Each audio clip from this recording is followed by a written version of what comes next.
Quelques commentaires donc sur les propositions de 3, de 4, etc. du cours sur les ensembles finis, propositions que je vous ai laissées en exercice, donc l'occasion de les explorer un petit peu.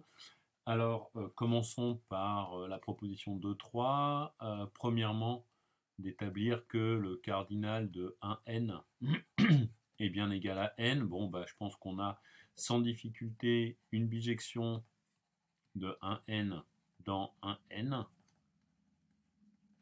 qui est tout simplement l'identité, c'est-à-dire qu'à tout x, j'associe x, on a une bijection, et donc par définition, l'ensemble n est équipotent à 1n, donc, et le cardinal n. Alors, concernant l'ensemble 0n, lui, on peut assez facilement le translater dans l'ensemble 1n plus 1. Il suffit à tout x de lui ajouter x plus 1, ce qui nous donne une bijection, ici, ce qui nous donne le résultat que le cardinal de 0n, c'est bien égal à n plus 1. D'accord? Donc on fera attention, si 0 est compris dedans, toujours la même question de nombre d'éléments. Dernier point, le troisième, où en fait on va prendre exactement la même idée, mais si je vais d'un ensemble segment entier PQ à l'intérieur de 1, Q moins P plus 1. Donc à X, on va lui associer simplement X moins P plus 1. Voilà, ce sera mieux. Donc on vérifie que cet ensemble est bien une bijection. En gros, c'est une application croissante, il n'y a pas de difficulté. On voit bien l'un sur l'autre. Et ceci nous donne la dernière propriété de 3, à savoir que le cardinal de PQ, c'est bien Q moins P plus 1. D'accord? Ce qu'on retrouve quand on calcule, par exemple, la somme de K égale P jusqu'à Q des 1, qui vaut P plus n'importe quoi, excusez-moi, Q moins P plus 1. Calcul que l'on a fait et déjà vu au début de l'année. Alors, ensuite, la proposition 2-4, si jamais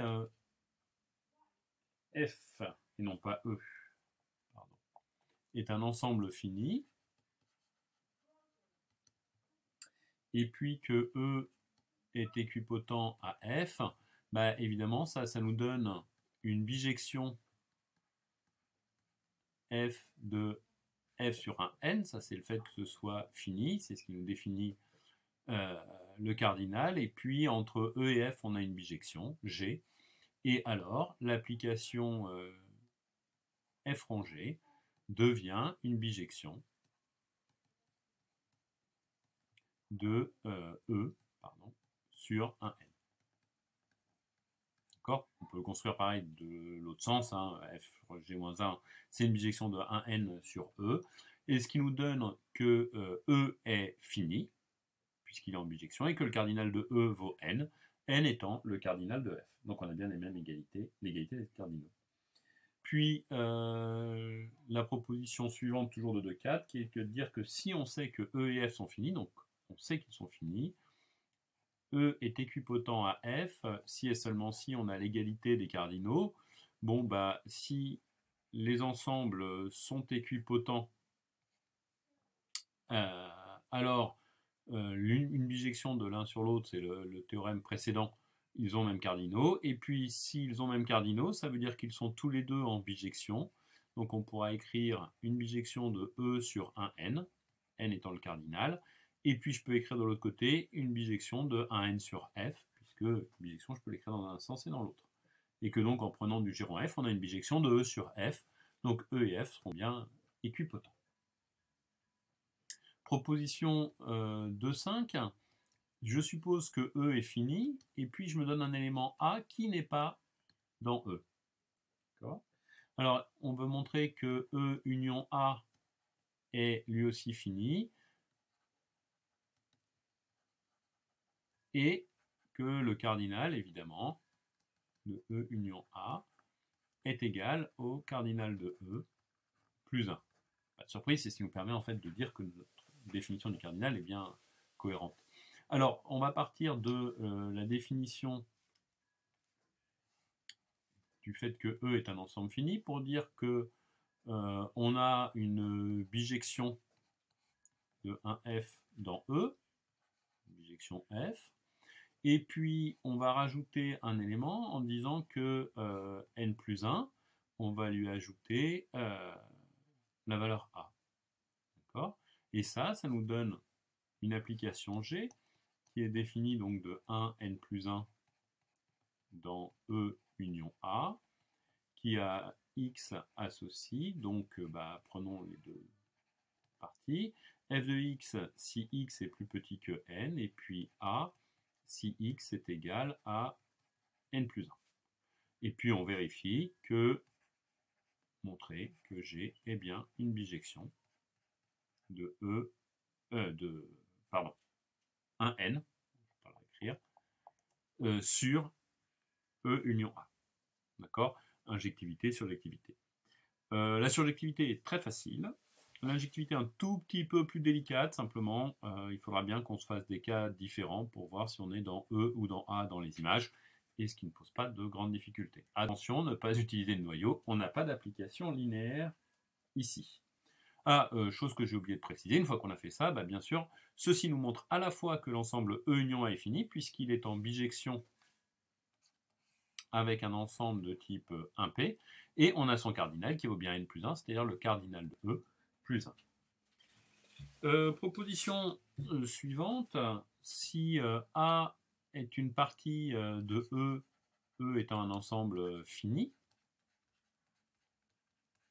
alors, premièrement, A est fini, et son cardinal est inférieur au cardinal de E. Pour prouver ceci, alors plusieurs façons de procéder. Le plus simple reste par l'absurde de supposer que A est infini et d'utiliser par exemple une des propositions qu'on a vues avant dans le cours. Si A est infini, alors il existe une injection phi de n dans A. Bon, cette injection phi de n dans A conduit à une injection phi tilde, mais qui est en fait la même, qui serait une injection de n dans E, et donc E est lui-même infini. Pour l'égalité des cardinaux, simplement, si vous écrivez une bijection phi qui va de A dans un n, par exemple, ou mieux, une injection, dans l'autre sens, pardon. Donc de 1n dans A, pardon, une bijection. Alors, ceci vous définit une injection de 1n dans E, ce qui justifie que, ici, si on le met en bijection avec 1p, eh bien on obtient une injection de 1n dans 1p, donc nécessairement n est plus petit que p. P étant le cardinal de E, n étant le cardinal de A. D'accord ? Voilà, c'est pas la seule façon de procéder, mais c'en est une. Deuxièmement, il y a équivalence entre les énoncés. Bon, si jamais A égale E, évidemment, on a égalité des cardinaux. Et puis, la réciproque. Donc, si le cardinal de A est égal au cardinal de E, on peut raisonner pareil par l'absurde en supposant que A est différent de E. Ça veut dire qu'on peut trouver un élément qui est dans E et qui n'est pas dans A. Et on va obtenir ainsi que, d'après la proposition précédente, puisqu'on a que le cardinal de E privé de A, union A, ceci est égal au cardinal de E, et puis qu'on a trouvé une séparation derrière, ceci est égal au cardinal de E privé de A plus 1, Et ce cardinal-là est plus petit. Oui, donc, pardon, ce cardinal est donc égal, excusez-moi, ce cardinal est donc égal au cardinal de E moins 1. D'accord? Et il est, d'après la proposition précédente, plus grand que le cardinal de A. Donc on obtient que le cardinal de E est inférieur au cardinal de E moins 1, d'où une contradiction. Dernier point sur les parties de n. Donc, proposition de 7. Une partie de n est majorée si et seulement si elle est finie. Simplement, si une partie de n est majorée, vous pouvez trouver une injection d'une partie 1p, qui donne le majorant, dans A. De A dans 1p. Pardon.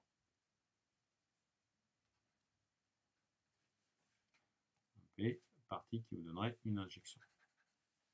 Ce qui nous donne le résultat. Infini si et seulement si, évidemment, elle n'est pas majorée. On aura, c'est la contraposée des résultats. Et puis si une partie est majorée, on prend son plus grand élément, ça ne posera pas de problème. Et si on se donne P, une partie de n, eh bien, il existe une unique bijection phi de 1n dans P qui est croissante. Donc, qui est une bijection et qui est croissante. Strictement croissante, bien sûr, puisque c'est une bijection. D'accord ? L'existence et l'unicité se montrent par récurrence sur n le nombre d'éléments. Et l'intérêt de ceci, c'est que ça nous permet de décrire que P est en fait égal à l'ensemble phi de 1, phi de 2, phi de n. Donc comme on l'avait vu pour tout ensemble fini, donc ça nous permet d'énumérer P, c'est ce qu'on va faire quand on va dénombrer, on va compter. Mais donc il existe une unique façon de l'écrire comme ceci, avec la contrainte A1 plus petit que A2 plus petit que AN. Donc il existe beaucoup de façons d'énumérer nos éléments. On verra que c'est le cardinal de l'ensemble des permutations, c'est-à-dire factoriel n façon d'ordonner ces éléments, mais il en existe une seule en imposant l'ordre. Ceci est vrai pour les parties de n, et la démonstration sera à faire pour les parties de n, mais en fait on verra qu'il suffit d'avoir une partie d'un ensemble possédant une relation d'ordre totale. Partie finie d'une relation d'ordre totale. Donc on pourra l'appliquer évidemment notamment sur n.